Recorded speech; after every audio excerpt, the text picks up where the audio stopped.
Good day everyone! It's me again, your Mommy Rada. Welcome to my channel! Sa mga taga-norte na imbag nga aldaw kanya yu amin, sa mga kabalen mayap aabak, muli ay magbabasa na naman tayo ng buhay kasaysayan na alam nating kapupulutan ng aral at pwedeng makarelate tayo sa kwento ng ating letter sender.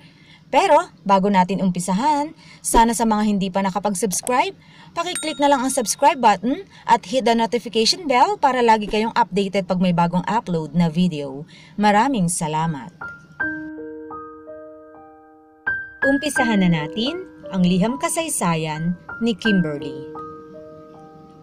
Dear Mommy Rada, naimbag ngal daw Mommy Rada, tubong norte po ako pero halos 8 years na po akong nananalagi sa Manila. Kasi nagtatrabaho po ako dito sa pagawaan ng sapatos. 8 years na rin po ako dito. May ka-live-in partner po ako, siya po si Dan. Nagtatrabaho po siya sa pabrika ng mga tela dito rin ho sa Manila. Meron na po kaming 2 anak. 2 po kaming kumakayod kasi medyo mahirap ho ang buhay namin dito sa Manila. Kaya yung 2 anak namin ipinakikisuyo ko na lang sa kapitbahay. Tapos po tuwing sahod ko, nag-aabot na lang po ako sa kanila. Nung nagkaroon po ng lockdown kasama po yung pabrika naming mag-asawa, ang nahinto ang operation. Dito na kami nagumpisang mamroblemang mag-asawa kasi walang pagkuhanan ng income. Tapos umuupa pa kami.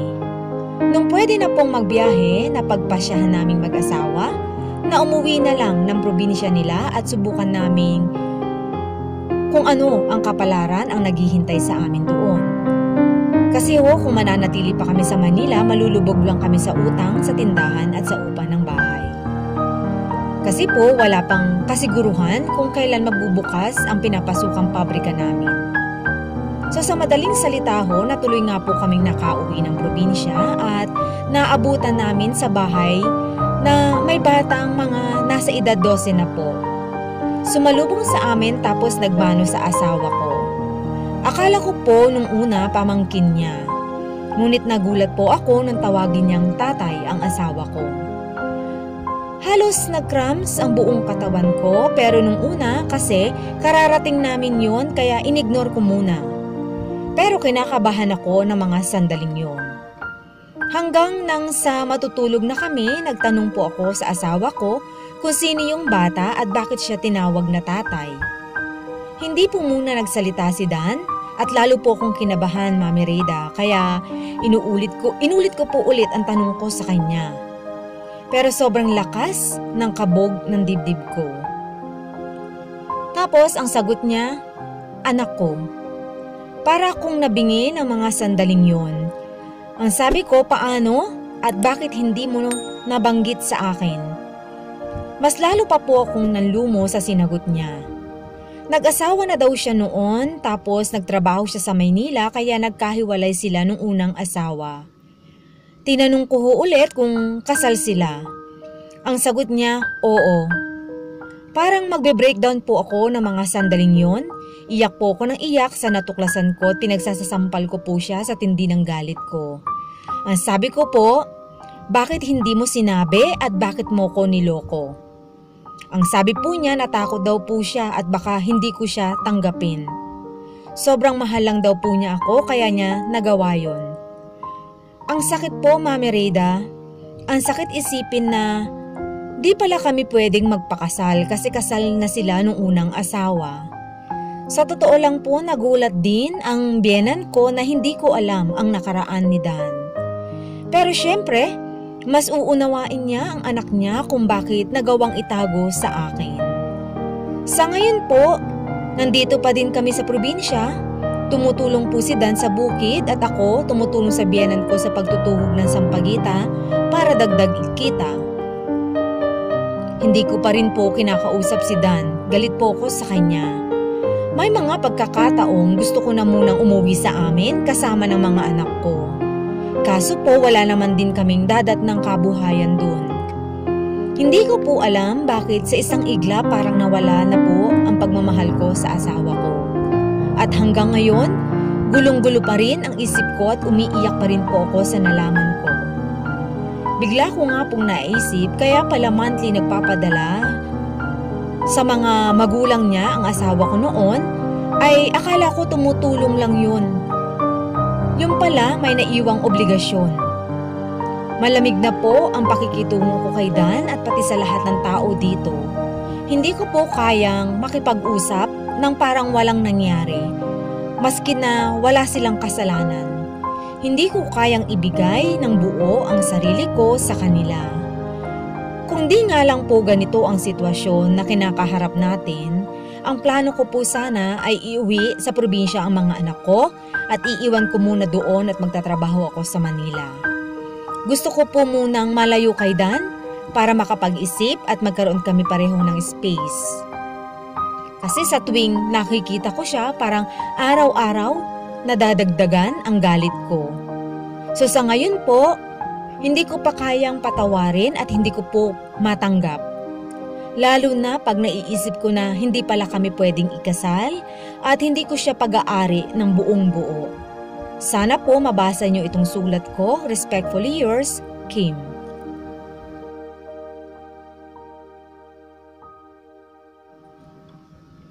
Hi Kim, kumusta ka na ngayon?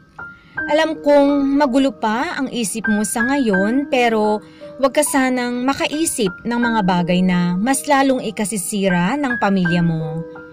Bago ka magdesisyon, lagi mong iisipin ang consequences nito at sa mga anak mo. Kasi ano't anuman ang mangyari, at the end of the day, ang pinakatalo yung mga bata. Mas sila ang magsasuffer kasi sa kanilang impact niyan. Nakakalungkot lang isipin kasi paano naitago sa'yo ng asawa mo ang lihim na yan sa napakahabang panahon, lalo pat 2 na ang anak niyo. Kasi kung natakot siya na baka mawala ka, sana naisip niya pa din na walang lihim na hindi nabubunyag at hanggang kailan niya ito itatago. Ibig sabihin pala kung hindi pa nagkaroon ng malawakang sakit at nagsara ang pabrika nyo, edi hanggang ngayon hindi mo pa malalaman. Naduwag siyang ipagtapat sa iyo ang katotohanan kasi selfish siya. Sarili lang niya ang mahal niya. Dapat sinabi na niya yun sa iyo, nililigawan ka pa lang niya para may option ka din kung tatanggapin mo ba siya o hindi. Unfair talaga yan para sa part mo.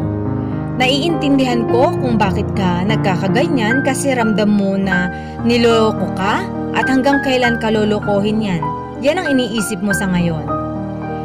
Pero, dun pa rin tayo sa positive side.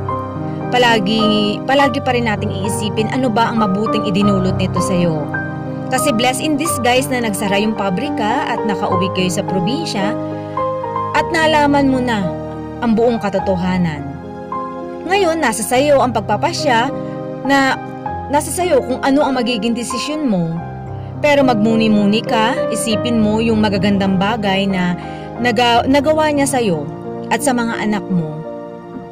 Mabuti ba siyang asawa at ama ng mga anak nyo?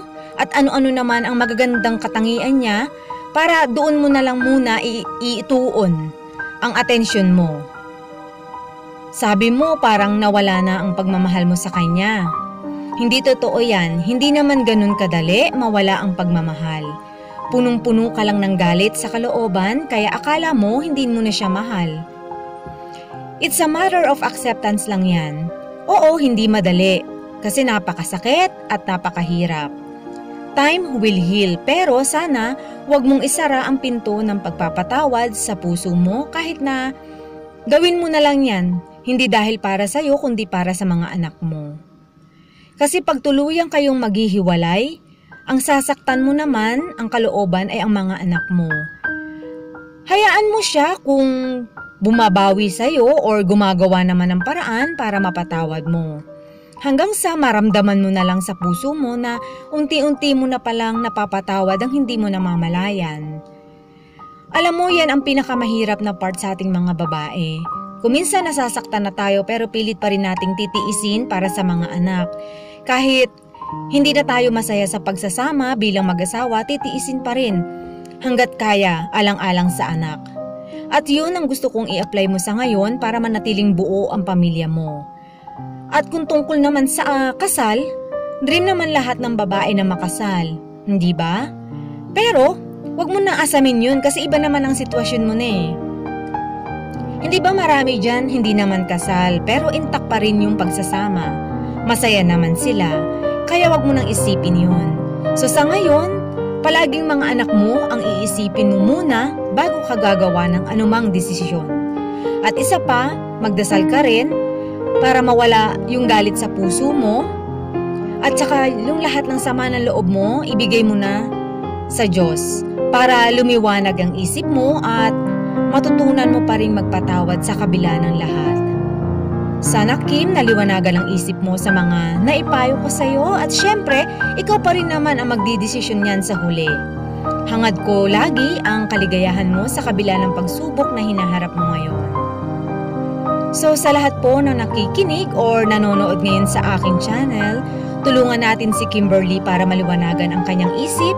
Comment po kayo kung ano ang opinion nyo sa kwento niya at hanggat maaari, iwasan po natin ang harsh comment para hindi naman ho lalong ma-depress ang ating letter sender.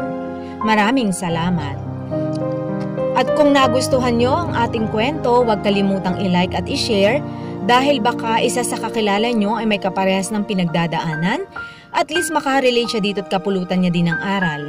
At sa lahat po ng gustong magpadala ng love story or life story nila, mag-send lang ng letter sa Dear Mommy Rheda at 897@gmail.com. Maraming pong salamat at magkita tayong muli sa susunod na video. Stay safe everyone and bye for now.